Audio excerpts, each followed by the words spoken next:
या देवी सर्वभूतेषु शक्तिरूपेण संस्थिता नमस्तस्यै नमस्तस्यै नमस्तस्यै नमो नमः। तो दोस्तों आज हम आ गए हैं देवी माँ के दरबार में। आज हम देखते हैं इनकी भक्ति का नया अंदाज। यह हमारे मध्य प्रदेश के दमोह जिले का एक छोटा सा गांव है। यहाँ पे हर नवरात्रि में देवी जी का एक नए तरीके से पूजन होता है। हमारे सनातन धर्म में खप्पर का एक अलग ही स्थान है। आप सभी ने रक्त बीज का नाम सुना ही होगा। रक्त बीज एक बहुत ही बड़ा खूंखार राक्षस था। उसे वरदान था कि अगर उसका रक्त धरती में कहीं भी गिरता है तो उससे एक नया रक्त बीज, एक बड़ा खूंखार राक्षस खड़ा हो जाएगा।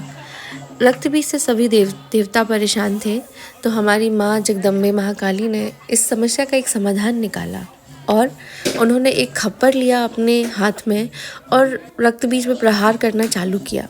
जैसे ही रक्त बीज का रक्त गिरता, माँ काली उसको खप्पर में ले लेती और ग्रहण कर लेती।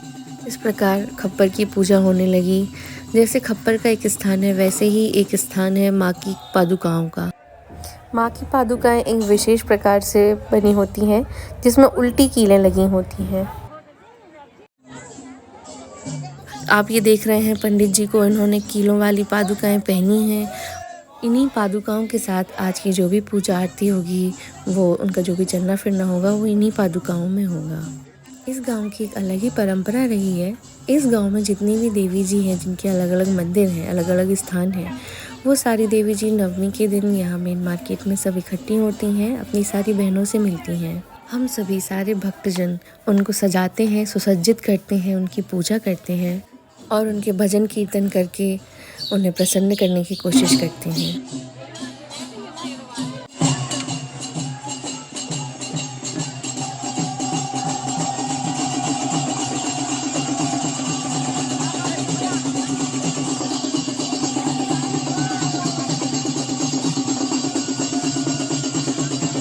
ये जो आप एक नया राग सुन रहे हैं, इसे बोलते हैं देवी माँ की भक्तें।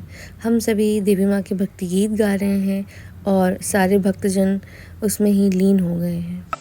जिस प्रकार लोग अलग अलग चीज़ें कर रहे हैं देवी माँ को खुश करने के लिए, कोई भक्तें गा रहा है, कोई उनका पूजन कर रहा है, वैसे ही ये जो आप लोग देख रहे हैं, इन्होंने अपने फेस पे एक नुकीली चीज़ धारण की हुई है, जिसे बाना बोला जाता है। ये भी देवी माँ का एक अस्त्र है।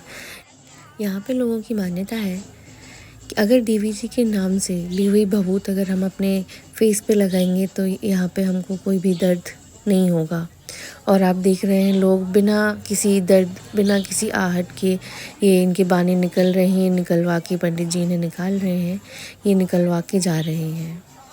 यहाँ पे हमें देवी जी की भक्ति का एक नया स्वरूप देखने मिलता है, जहाँ हमें अगर थोड़ा सा भी कट लग जाए तो बहुत सारा ब्लड आ जाता है, खून आ जाता है। पर आप यहाँ पे देखिए, लोगों ने इस बानी को एक अपने पहले गाल से निकाल के और फिर जीवा से क्रॉस करते हुए दूसरे गाल से बाहर किया है। पर आप देख रहे हैं यहाँ पे ना किसी को एक बूंद भी खून आ रहा है और आप देख रहे हैं दो भाइयों ने एक ही बाना पहना हुआ है। अद्भुत है देवी जी की लीला और उनकी भक्ति में कितनी शक्ति होती है, ये अभी तक हमने सुना था, पर आज हम यहाँ पे देख रहे हैं। आप सभी ने गीत सुना होगा, सजा दो घर को गुलशन सा, अवध में राम आए हैं।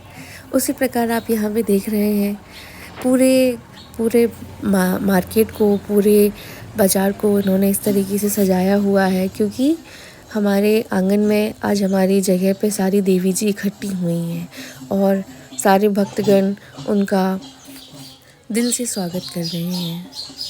यहाँ पे एक साथ हमें सारे रूप, देवी जी के जितने भी रूप हैं, वो सब देखने मिलते हैं। ये जो आप देख रहे हैं, लोग दंडवत प्रणाम कर रहे हैं। ये सिर्फ इन्होंने बाना धारण नहीं किया है, ये यहाँ से लगभग 1 किलोमीटर दूर से ऐसे ही दंडवत करते हुए आगे बढ़ रहे हैं।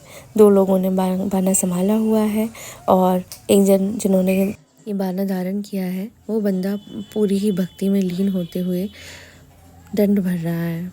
हम जब भी अपने वेद पुराणों को पलटते हैं तो हम पाते हैं, हम पर जब कोई नया संकट आया है, तब देवी माँ अपने एक नए रूप में प्रकट हुई हैं और उन्होंने हमारा ये संकट टाला है। तो जब देवी जी ने रक्त बीज का संहार किया, उस समय वो रक्त बीज का रक्त ग्रहण करके इतनी उग्र हो गई थी, जो सारी निगेटिव एनर्जी थी, जितनी भी उसकी रक्त बीज की ऊर्जा थी, वो सब अब देवी जी के अंदर आ चुकी थी।